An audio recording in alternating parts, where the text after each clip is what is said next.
12वीं क्लास अनिवार्य हिंदी का पहला पाठ।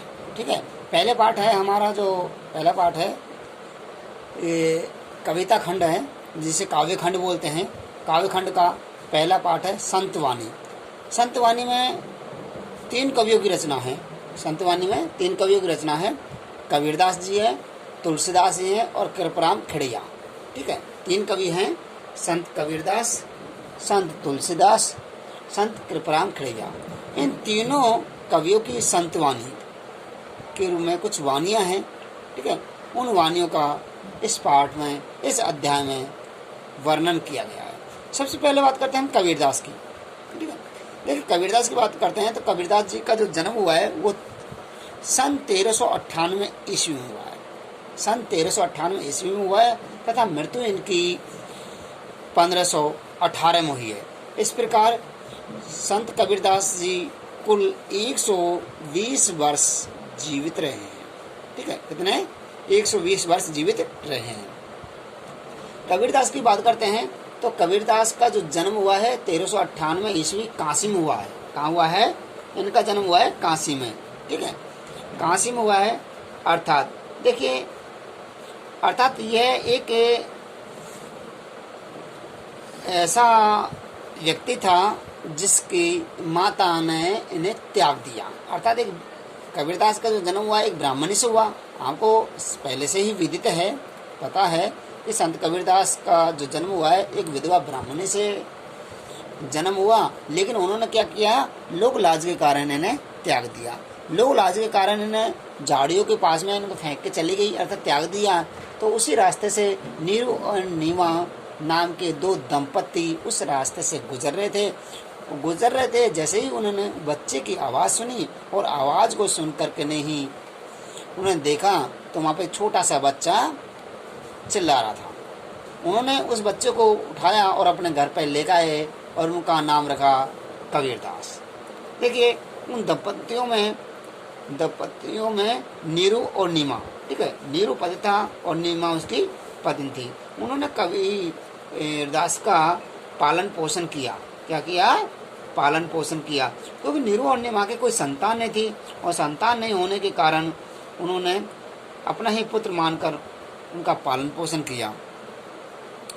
देखिए, कबीर ने जो रचनाएं लिखी, अपने वाणी का जो प्रयोग किया, उस वाणी को एक अमार थे आचार्य हजारी प्रसाद द्विवेदी थे।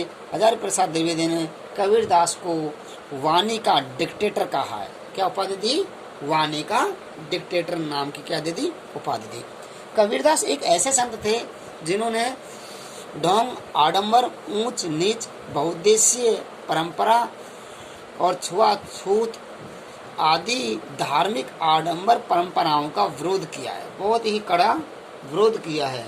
ठीक है, उसके बाद में इन्होंने जो वाणियाँ लिखी, इन्होंने जो रचनाएं लिखी, ठीक है, ये रचनाएं केवल मौखिक रूप से बोलते थे और उनके जो शिष्य थे धर्मदास उस वाणियों को लिखित रूप दिया करते थे। अर्थात उनकी वाणी को लिखित रूप दे करके नहीं, एक संग्रह बनाया और संग्रह जो प्रकाशित हुआ वो बीजक ग्रंथ के नाम से प्रकाशित हुआ।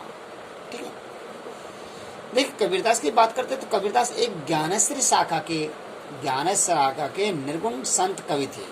ज्ञानेश्वरी शाखा के निर्गुण संत कवि थे। अर्थात इन्हें ज्ञानेश्वरी शाखा का प्रतिनिधि भी कहा जाता है। ठीक है, देखिए पढ़ते हैं यहाँ पे, हिंदी साहित्य की ज्ञानेश्वरी शाखा के प्रतिनिधि कबीर भक्तिकालीन के महान समाज सुधारक थे। इन्होंने समाज में व्याप्त छुआछूत, धार्मिक आडंबर, ऊंच नीच एवं बहुउद्देशीय इनके अनेक उद्देश्य थे का कड़ा विरोध करते हुए आत्मवत सर्वभूतेषु के मूल्य को स्थापित किया। ठीक है, आत्मवत सर्वभूतेषु, ठीक है, अर्थात आत्मा से सर्व सभी को, ठीक है, भूतेषु अर्थात सभी को सुखी रखना, सभी के मूल्य को ध्यान में रखना और उनको स्थापित करना। ठीक है, कबीर की प्रतिभा में अबाध गति और तेज था। ठीक है, अबाध गति और तेज था। तेज मन होता प्रकाश। उन्हें पहले समाज सुधारक, कबीरदास को पहले क्या माना जाता है? समाज सुधारक, और बाद में कवि कहा गया है, क्योंकि कबीरदास से पहले समाज सुधारक की भावना की बात करते थे। कबीरदास जी पहले समाज सुधारक भावना की बात करते थे, उसके बाद में उनकी जो वाणियाँ, उनको लिखित रूप दिया धर्मदास ने, तो क्या कहलाए? कवि कहलाए। आचार्य हजारी प्रसाद द्विवेदी ने कबीर को वाणी का डिक्टेटर कहा है। आचार्य हजारी प्रसाद द्विवेदी ने कबीर को वाणी का डिक्टेटर कहा है। कवि ने अपनी सपाट बयानी, क्या है? सपाट बयानी एक तटस्थता से समाज सुधार के लिए जो उपदेश दिए, उनका संकलन उनके शिष्य, मैं बता रहा था